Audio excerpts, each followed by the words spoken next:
everyone. Welcome. I'm Reverend Rebecca. And I'm Reverend Laura. We're only two of many people working behind the scenes to get this VBS together.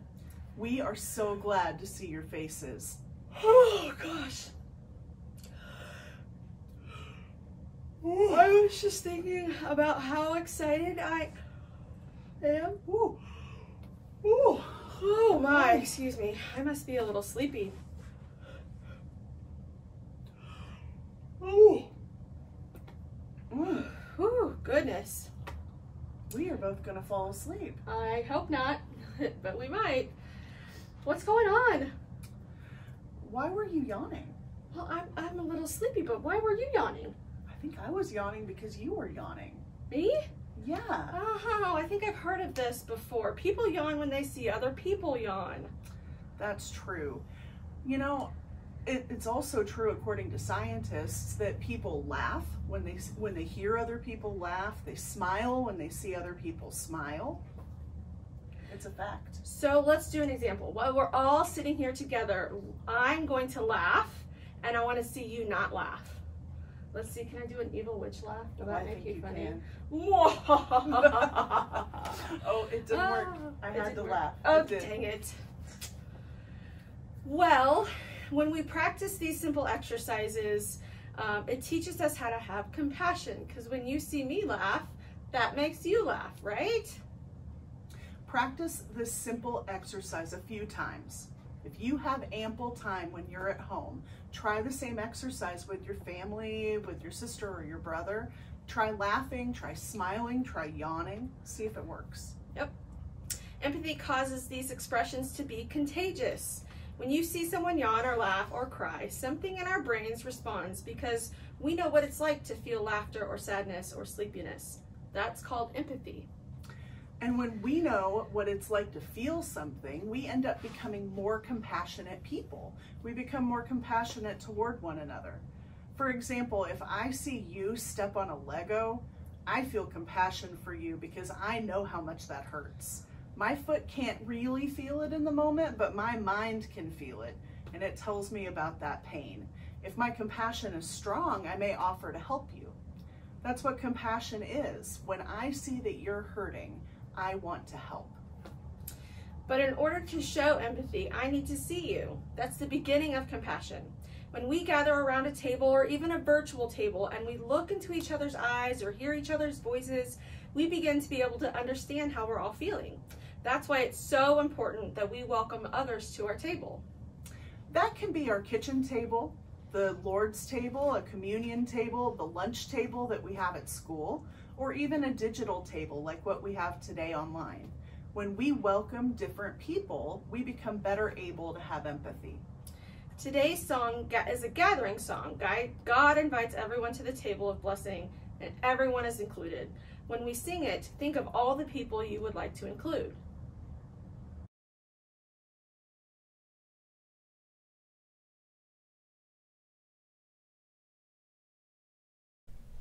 Hello, come to the table. Please join me in singing now.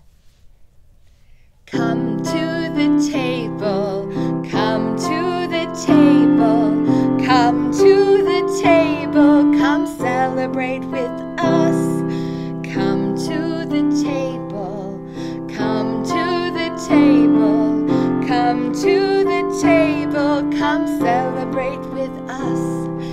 We are all welcome, we are all welcome, we are all welcome, come celebrate with us. We are all welcome, we are all welcome, we are all welcome, come celebrate with us. Today we're going to learn about a family party where everyone was celebrating around a meal. But one family member was not too happy about this party. As we begin to learn more about compassion together, I want us to begin with a compassion prayer. So I want you to place one hand on your head and one hand on your heart. And we're doing this because compassion happens in our brains, but we often feel it in our hearts. Repeat after me. Welcoming one. Welcoming one. Your warm, wide arms are always open, drawing us into your heart full of love. Your warm, wide arms are always open, drawing us into your heart full of love. Make our arms your own, helping us see and welcome with compassion all those we meet. Make our arms your own, helping us to see and welcome with compassion all those who we meet. Amen. Amen. Next, you will hear a Bible story and do a craft and begin your compassion poster and even do some yoga. See you later. Bye. We'll do this today. I'm going to share a story with you about compassion today. Compassion means that I feel your hurt, I see your hurt, and I'll work with you to ease your hurt. In this story, I'm going to share a parable that Jesus told about a father who had 2 sons. As you listen to this story, pay close attention to any moments of compassion that you notice in the story, and any time that you feel having compassion for somebody else in the story. So here we go. Jesus told this parable. There was once a man who had 2 sons.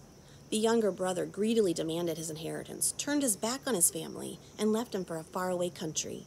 He wasted all the money that he took from his family. Soon he became needy and hungry. Even though he felt ashamed, he decided to return home, hoping his father might welcome him back. When his father saw him, he was filled with compassion. He ran out to his son and threw his arms around him. He was so happy he was alive. The father got a big dinner together with the best food and drink and gave thanks for his son's safe return. Meanwhile, the older brother came in from the fields, tired from working all day. When he heard the music and dancing, he became very angry and refused to go in. His father went to the older brother to persuade him to come, and he said, "I've listened to you and worked hard for you all these years, and you've never given me a party. My brother comes home after wasting all of his money, and you throw him a huge party?" His father said to him, "Son, I love you. You know what is mine is yours. But people matter more than possessions. We thought we lost your brother from our family, but he's home. Come to the table and celebrate with us." So in this story, when we listen, we can understand and learn so much from feelings of other people. This is one way we learn about compassion. We see, listen, and recognize what people are feeling, and this helps us feel their joy and their hurt with them. Sometimes it requires a bit of imagination on our part because the story might not tell us exactly what people are feeling. For example, in this story, we might have focused on the younger brother and father, but the older brother had something to show us too. Compassion helps us see how every human being is important and loved by God. I hope you enjoyed the story. Hello everybody. Hopefully you guys are enjoying your first day of Bible school. My name is Megan Jacoby, and I'm here with 2 of my girls, Maeve and Stella, and we're here to talk about the craft for the first day of Bible school. So today, what we thought we would do is show you how to make one of these wall hangings at home. So throughout the week, you're going to be coloring a picture that reflects the story for the day. And so we thought it would be fun to make a wall hanging so that you can hang, each day you can hang the picture that you color. So to do this, you will find in your Vacation Bible School packet some ribbon and some extra construction paper. I believe you have a glue stick or some tape. And then you will also need, outside of that, you will also need some crayons or colored pencils that you have at home. Probably need some scissors, or little kid scissors should work just fine too. As we work through our project, I think you're going to need those things also. And then the last thing you need is something to display your ribbons for your wall hanging. And you can just use, hey, let's listen. You can just use a hanger. If you have a hanger at home, that would work well. Yeah. Or we went outside and just found a stick to make our wall hanging. And that works too if you have some extra string, or you could use some of the ribbon in your kit to make that, okay? So to make your wall hanging, I'm going to show you real quick. Take some of the ribbon that you have in your packet and take your hanger or your stick. What you're going to do is you're going to make a little loop. So you're basically going to fold that ribbon in half, okay? And then you're going to loop it around your hanger like this. So see how I've done that? And then once you loop it around the hanger, you're going to put it through the top loop, and then you're going to pull. And there you go. You have your first little string on your wall hanging. And then you're going to want to just continue doing that with the ribbon that you have. And you can do it in a pattern, or you could just mix and match. You might have some ribbon at home you want to use, and that's fine too. There's really no right or wrong way to do this. But then once you're done, you're going to want to hang it, find a special spot to hang it up in your house so that you can hang your stories from it each day after you guys get done coloring it and talking about it with your families, okay? So today, the second part of that is our story was at the table. So we were talking about the father and his two sons was the parable, right, that we were talking about, the story? Yeah. So this is the picture that you're going to color at the table. And then if you want, you can just take a piece of the construction paper that's in your packet, and you can cut both of those out and make a little border. And then you can glue those together, and then you can use another piece of ribbon. Then, let me show you. Take your ribbon, and then you can use that ribbon and you can tie it. So see how I did that? And then you just hang it in front of your wall hanging there. And so that's just a really pretty, unique way to display what we're talking about. So in talking about the father and his two sons, let's talk about that a little bit. So what do you think, what did the father see? The youngest son. His youngest son coming home after being away for a long time? Yeah. Can you look at me? Hey, let's listen, okay? Yeah. And how do you think the father felt about that, about seeing his son? Probably kind of really good. Yeah, he was really excited to see him, wasn't he? He threw him a party, right? Yeah. How do you think the younger son felt about coming home? Really kind of like grumpy. Well, the younger son, he was maybe kind of nervous about coming home at first, right? Yeah, probably. But then was he excited because his father was so excited to see him? Yeah. Yeah. And what about the older brother? Stell, how was the older brother? Probably like 6. The older brother, he was the one that was kind of grumpy at first, right? Grumpy. Yeah, because he'd been outside working all day.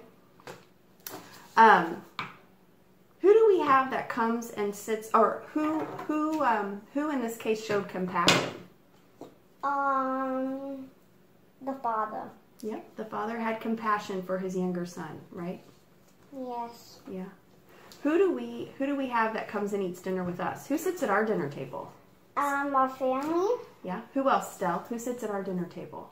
Who else? Opa. Yeah, sometimes Opa. And who else? Who are some other people? Mimi and Bob. And who else? And probably Uncle Matt and Aunt Pam sometimes. Yeah. And so, what are some things that we talk about at our dinner table? What are some things that we talk about while we're having dinner? Like when I have ice cream. Yeah, we talk about what's for dessert, don't we? What else do we talk about? Like if Santa's coming. Yeah. Do we talk about how our days are? Kind of what we did during the day? Yeah. Yeah. So what are some ways in which we could show compassion at our dinner table? If somebody had a bad day, like what if you'd had a bad day? How could we show some compassion towards you? Yeah, or you. Like for a big party. Well, yeah, we could have a dinner party. We could make some of your favorite foods, right? Yeah, but if I was sick or if I was having a bad day, I would probably have ice cream for dinner. What about, could we give you a hug if you'd had a hard day? Would that be something nice we could do to make you feel better? Yeah. Yeah? Could we listen? Could we be good listeners and listen to you? Let you tell us why your day has been tough? Yeah? Yeah. Good. So those are all, hey, shh. So those are all ways that we can show each other compassion at the table, right? Yeah. Well, thank you for joining us. I hope you guys are having good discussions at your dinner table as well as you are working through this project, and we look forward to seeing everyone later. Thanks, guys. Bye.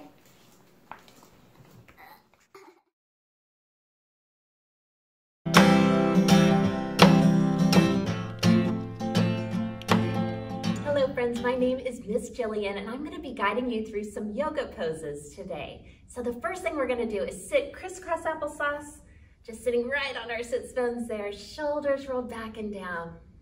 And now we're going to breathe a little bit. We're going to inhale, bringing our arms up, and exhale, bringing the hands to heart center. Now we're going to say something while we do this too. So we're going to inhale and say, I see, and welcome. Exhale. Again, I see, and welcome. Last time. Inhale, I see, and welcome. Good. From here, we're going to move into child's pose now. So come to all fours and let your hips come down towards your ankles, fingertips spread wide towards the front, and forehead comes down towards the floor. Child's pose is a position where we connect with God's creation and God's Spirit within each of us as we bow our bodies and our hearts. From here, we're going to move into tabletop. So hands come down on the ground, shoulders right over our wrists, hips right over our knees, and our feet right behind our knees there. Breathe right here. The table is a place of regrounding. Feel your steadiness. There is room for everyone at God's table. From here, we're going to move into downward facing dog. So toes tuck underneath us. Our hips are going to go up to the sky while our heels come down to the ground. Downward facing dog. We let ourselves be stretched and prepared to see what's to come. From here, we're going to go to plank pose. So straighten your legs, bring your hips down towards the ground. Push down into our wrists and our hands and keep our core muscles tight, our bellies, pull them tight. Breathe here. And now going into upward facing dog, our toenails are going to come down to the ground and then our hips come down as our heart rises up. We face the sun and welcome what this day holds for us.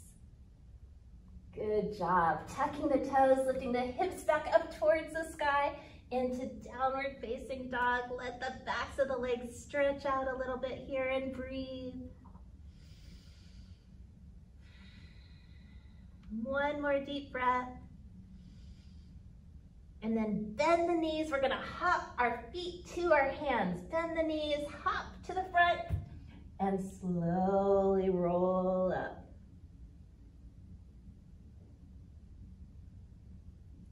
Let the shoulders be the last to roll. And then we're gonna inhale, bring the arms up. And exhale, hands come to heart center. The word namaste is used to acknowledge that God is in each one of us, and we see what God sees in each one of us. So I say to you now, namaste.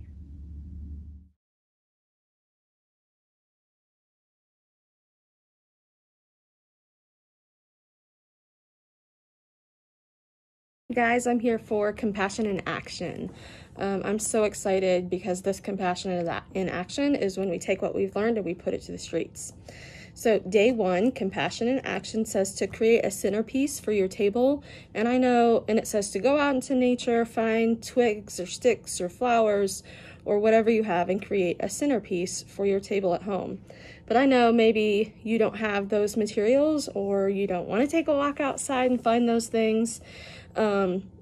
You can put it in a mug or a vase. And so the reason to do this is because when we come to the table, we want it to be welcoming and we want it to be pretty and welcoming to everybody who comes to the table. So if you don't make a centerpiece, you can do something like help your mom set the table, help your mom do the dishes, mom or dad, help your dad or mom cook dinner. Do something that's centered around a meal that shows that you are compassionate towards those that are serving you. So if you go out to eat, do something kind for your waiter or waitress. That's what the compassion in action is for day 1. So again, if you don't have the materials to make a centerpiece, just remember that when we put our compassion to the street, when we put our compassion that we have learned from the Bible story into action, is when we learn more about who we are and more about who the people we help. And God calls us to love our neighbors as we love ourselves. So that's day 1 for compassion in action, and we'll see you later. Today we learned how the beginning of compassion is seeing. This is one of the most true and honest ways that we live out God's compassion every day. When we really see the people who are around us, who are sad or happy or lonely or scared or hurt, we begin to feel it with them. That is our empathy. So did you see sadness today? Did you see joy today? Did you see hurt today? This is the beginning of compassion. Seeing what someone is feeling is the very beginning. When we see it, then we use our empathy to start feeling what they feel. And if our compassion is strong, we offer to help them. When we see, when we welcome each other, we make ourselves open to God's spirit of kindness. As we sing our song, Come to the Table Together, let's remember how God welcomes everyone to the table of blessing, and think of all the people you would like to include at God's table. Hello, come to the table. Please join me in singing now.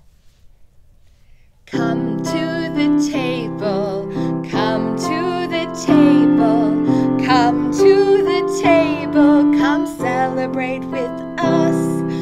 Come to the table, come to the table, come to the table, come celebrate with us. We are all welcome, we are all welcome, we are all welcome, come celebrate with us. We are all welcome, we are all welcome, we are all welcome, come celebrate with us. We saw how when we gather around a table, even like this online, we can see and we can feel the emotions that are present around the table. In our Bible story today, the father saw and welcomed his youngest son. He showed compassion when he saw his son's shame and sadness. The father welcomed him back home. But sometimes it's easy for us to forget that the father also showed compassion to the older brother by seeing his hurt and seeing how frustrated he was. He showed compassion and welcomed his son to the table. The father reminded both brothers that they are fully loved, no matter what. Let's close in the same way that we opened today. So place one hand on your head and one hand on your heart. We do this because compassion happens in our brains and because we feel it in our hearts. Repeat after me.